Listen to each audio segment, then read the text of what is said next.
Finalizando então a primeira aula, nós vamos falar de grandezas escalares e grandezas vetoriais.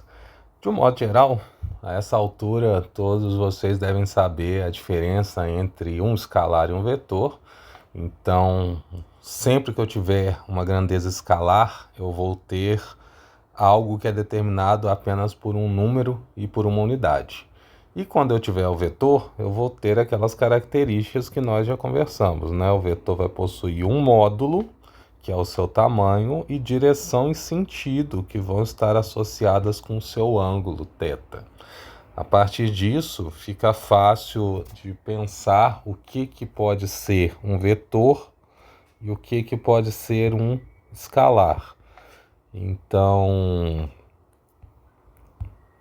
vamos escrever alguns, porque é relevante pensar e lembrar o que são vetores e o que são escalares. Quando nós pensamos em temperatura, essa é uma grandeza escalar. Temperatura, energia, embora também associadas de alguma forma, são grandezas que não necessariamente têm uma direção, nem um sentido. Elas têm uma magnitude, e essa magnitude é o seu módulo. O tempo também é uma grandeza que é considerada como escalar. Potência é outra grandeza que é escalar, né? Dada em energia sobre tempo, e ela é então a junção dessas duas anteriores, né? A potência e o tempo. Então ela também é um escalar. A pressão é classificada de modo escalar também, e a principal aqui, que geralmente todo mundo lembra, é a massa. Então a massa é um escalar. Quando nós pensamos em vetores, na verdade acaba sendo talvez até mais fácil lembrar de vetores do que de escalares. Então a aceleração e a velocidade, que geralmente andam juntas, são vetores, porque elas têm módulo, têm direção, têm sentido, e por essas características, né, quando você tem uma velocidade, sua velocidade tem uma direção, não é uma velocidade aleatória. Então ela é um vetor. Força segue o mesmo sentido, né? Até porque a força ela é dada em função da aceleração. Outras coisas como campos, então campo magnético, campo elétrico, eles sempre são, vou colocar aqui, elétrico e magnético, esses campos sempre são vetoriais, é uma característica própria deles. Torque, momento, são, no caso aqui, momento de uma força, né? São vetores, e são os nossos principais vetores. Então, força e torque, momento, são os vetores que nós vamos trabalhar com regularidade dentro dessa disciplina. Ainda em relação a esses vetores, existe o vetor posição. Então, o vetor posição também é um vetor muito comum para nós. E esse vetor posição, ele é um vetor que nós podemos escrever ele nas 3 coordenadas que nós vimos, né? Coordenadas cilíndricas, coordenadas esféricas, coordenadas retangulares. De um modo geral, nós vamos escrever em coordenadas retangulares. E aí eles tomam essa forma, né? RXY mais RYJ mais RZK. Quando eu escrevo ele em coordenadas cilíndricas, eu vou ter ρ, né, ρ e ρ unitário, mais o ZK. É interessante aqui lembrar que o ρ unitário, né, ele é igual ao cosseno de θi mais o seno de θj. E se eu substituir aqui, então isso aqui vai ficar ρ vezes cosseno de θi mais seno de θj, que na verdade vai levar a gente para x e y. Então eu volto para coordenadas retangulares. E em coordenadas esféricas, eu vou ter o RR, né? Onde esse R aí é aquele seno de θ, cosseno φ, seno θ, cosseno φ e depois cosseno θ. Então ele também nos retorna para x, y e z. Ainda sobre escalares e vetores, quando nós temos uma função escalar, né? Então eu vou escrever ela aqui como um g de x. Eu posso fazer dois processos com ela. Eu posso derivar. Então, eu posso derivar essa função, né? E quando eu derivo ela, eu vou escrever simplesmente um g' de x. E eu também posso integrar. Então, a sua integral vai ser integral de g de x dx. Agora, quando eu tenho essa mesma situação em coordenada, em vetores, né, na verdade, quando eu tenho agora, eu vou escrever um g grande de x, e eu quero fazer a sua derivada, g' de x, isso aqui me leva para o limite, né?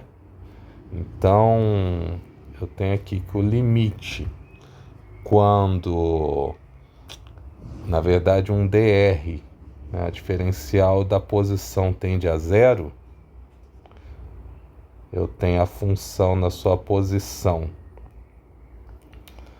mais uma variação infinitesimal da posição menos a função nessa posição, dividido por um diferencial aqui dessa posição.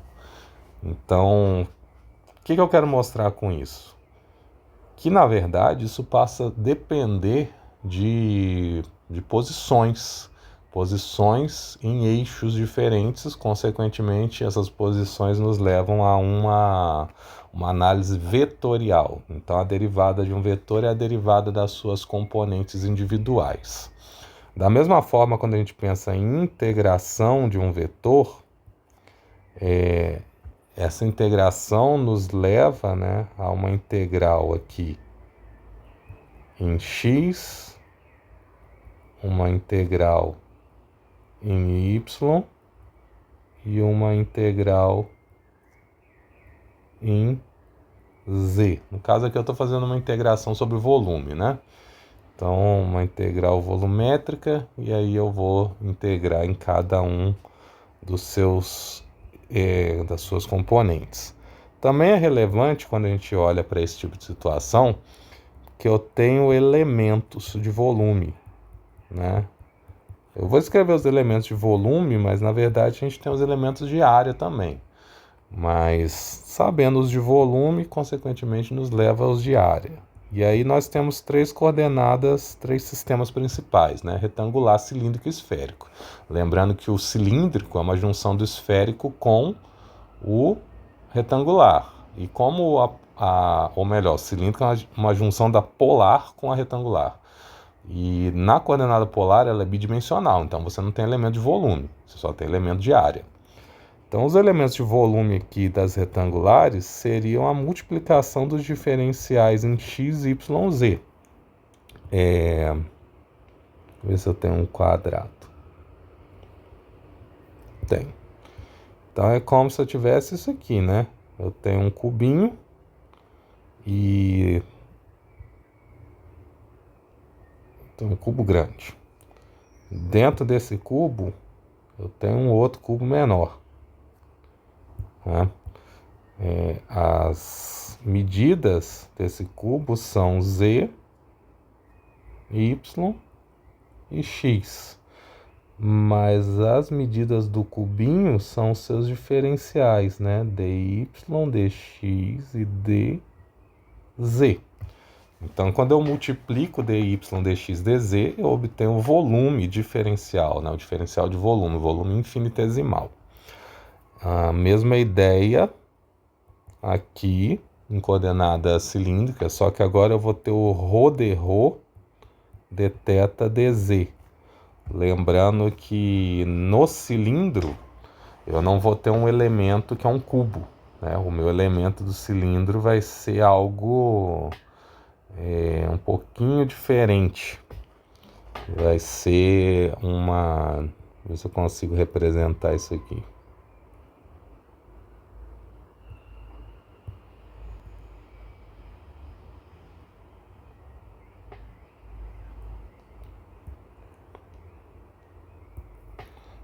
Seria algo mais ou menos assim.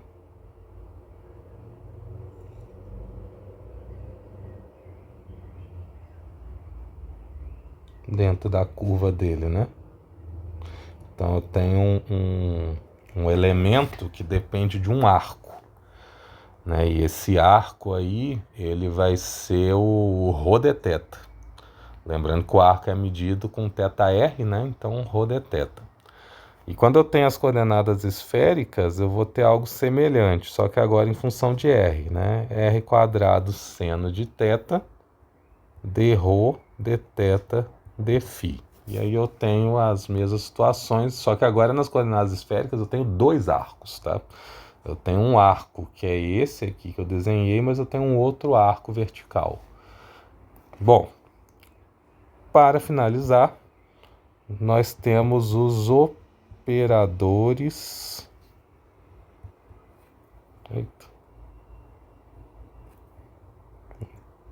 Operadores diferenciais, né? E os operadores e os teoremas, na verdade. Os teoremas a gente não vai tratar agora, porque eu vou tratar de acordo com a nossa utilização. Se a gente for usar algum teorema, eu vou aplicando. Bom, a primeira coisa que eu quero apresentar para vocês é um símbolo, né? Que é o del ou nabla. Vocês costumam ver isso em cálculo, né? Cálculo 4, que é o cálculo de múltiplas variáveis integrais.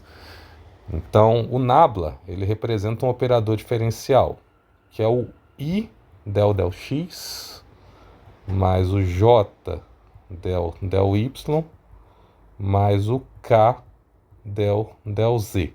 Então, o que isso está mostrando? Se eu aplicar esse operador diferencial sobre uma função, e essa função tiver essas coordenadas, né, x, y, z, eu vou fazer a sua derivação em cada uma delas. Essa é a função do operador, né? Diminuir a escrita. E esse é o nabla. Outro operador que a gente tem é o gradiente, né? O gradiente de uma função aqui, qualquer escalar. E o gradiente eu vou escrever ele assim, ó, gradiente da função. Então, quando eu aplico esse operador aqui de cima, nessa função que eu estou buscando, o que eu vou obter? Eu vou operar sobre a função, né? Então, eu vou ter a sua derivação aí dentro dessa função. Outro operador que nós temos, que é muito semelhante na sua escrita, cuidado, é o divergente, né? Que vai ser escrito assim, ó. Observem que aparentemente não tem diferença, mas tem uma diferença aqui, ó, tem um ponto. Esse ponto indica um produto vetorial, melhor, um produto escalar. Então, por este ponto é o que vai acontecer aqui a mudança, né? Então, o que vai acontecer? Quando eu aplicar essa multiplicação, eu vou ter a multiplicação do operador pelo vetor. Então, AXI, AYJ, AZ em K. Quando eu multiplicar, o que nós lembramos? I com I dá 1, J com J dá 1, K com K dá 1. E aí isso aqui deixa de ser um vetor, né? O divergente ele vai nos levar a algo que não é mais um vetor. Então eu vou derivar e vou obter um número. Por quê? Porque eu não tenho mais as coordenadas com os vetores versores. Então, a partir disso eu tenho agora um número. O divergente nos leva a um número. Bom, com isso, a gente conclui a primeira aula que dá todos os fundamentos para o tratamento vetorial. Tudo que é fundamental, que vocês precisam saber, já deveriam saber pelo menos, né?